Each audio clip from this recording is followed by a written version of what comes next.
Hello दोस्तों, स्वागत है आपका किस्सा और समय चैनल पर। कैसे हो आप सब? उम्मीद है आप सभी अच्छे होंगे। दोस्तों, आज की कहानी एकदम मजेदार है, क्योंकि आज की कहानी में राजू ने कहा कि भैंस ने मुझे अपने आप ऊपर बिठाया है और गांव वालों ने उसे उंगली करना शुरू कर दिया और कहा, ये करतब हमारे सामने करके दिखाओ। तो चलिए आज इस कहानी के बारे में जानते हैं। सब्सक्राइब पर क्लिक जरूर करना। ये कहानी उस समय की है जब राजू अपने छोटे से गांव में रहता था, जो अपनी सादगी और हरे भरे खेतों के लिए जाना जाता था।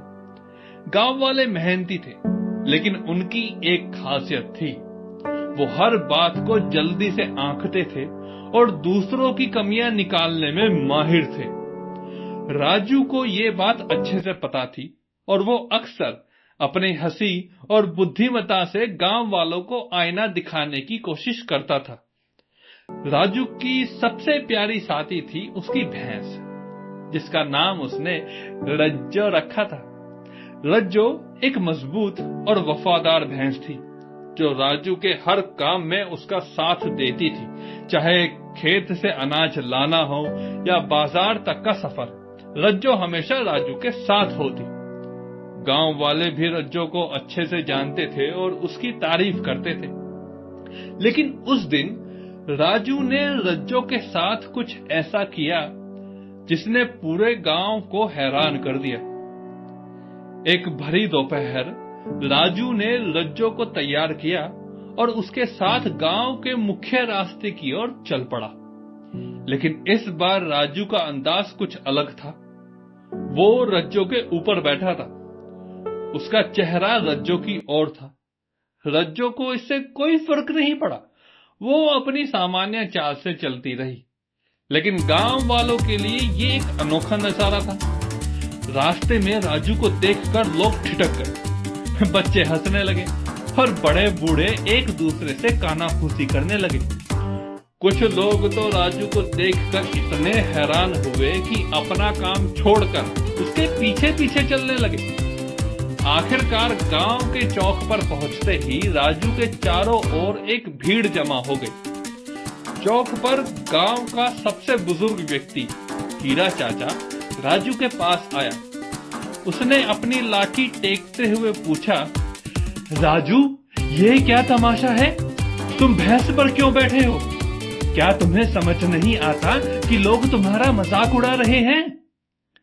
राजू ने रज्जो को रोककर एक गहरी सांस ली। फिर वो मुस्कुराया और बोला, हीरा चाचा, मैं नहीं बैठा हूं। ये तो मेरी रज्जो ने मुझे ऊपर बिठाया है। राजू का जवाब सुनकर पहले तो सब चुप और फिर जोर जोर से हंसने लगे। किसी को समझ नहीं आया कि राजू ने ऐसा क्यों कहा। एक जवान लड़के ने आगे बढ़कर पूछा, राजू, ये कैसे हो सकता है? भैंस तो नीचे चल रही है, लेकिन तुम उसके ऊपर बैठे हो। राजू ने फिर वही जवाब दोहराया, मैं कह रहा हूं ना, मैं ठीक हूं। ये रज्जो ने ही मुझे बैठाया है। तुम लोग उसे ठीक करने की कोशिश करो। राजू की बात सुनकर गांव वालों में बहस छिड़ गई। कुछ लोग बोले, राजू पागल हो गया, भैंस इसे कैसे बिठा सकती है? कुछ ने कहा, नहीं, राजू हमेशा कुछ ना कुछ छिपाकर बोलता है। शायद वो हमें कुछ समझाना चाहता हो। गांव की एक बूढ़ी अम्मा बोली, मुझे लगता है राजू सही कह रहा है। हो सकता है रज्जो में कोई जादू हो, जिससे उसने अपने ऊपर राजू को बिठा लिया हो। ये सुनकर राजू हंस पड़ा।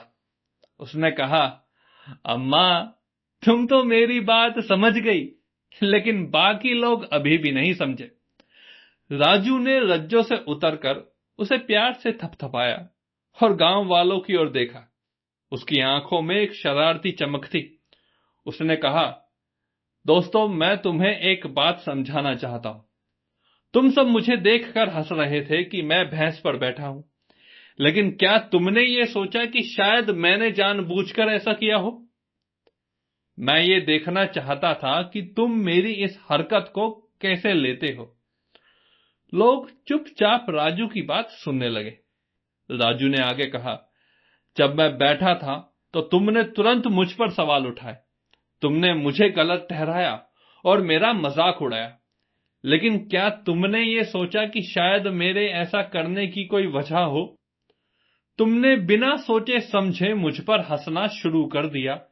मैंने कहा कि रज्जो ने मुझे बैठाया है ताकि तुम्हें यह एहसास हो कि कई बार जो हमें गलत लगता है वो किसी और के लिए सही हो सकता है। राजू की बात सुनकर गांव वाले सोच में पड़ गए। हीरा चाचा ने कहा, राजू तुम्हारी बात में दम है। हमने बिना सोचे तुम्हारा मजाक उड़ा दिया। शायद हमें पहले ये समझना चाहिए था कि तुम ऐसा क्यों कर रहे हो। राजू ने मुस्कुराते हुए कहा, हीरा चाचा यही तो मैं कहना चाहता हूं। हम अक्सर दूसरों को जल्दी से जज कर लेते हैं। हमें लगता है कि जो हम देख रहे हैं वही सही है, लेकिन हर इंसान का अपना नजरिया होता है।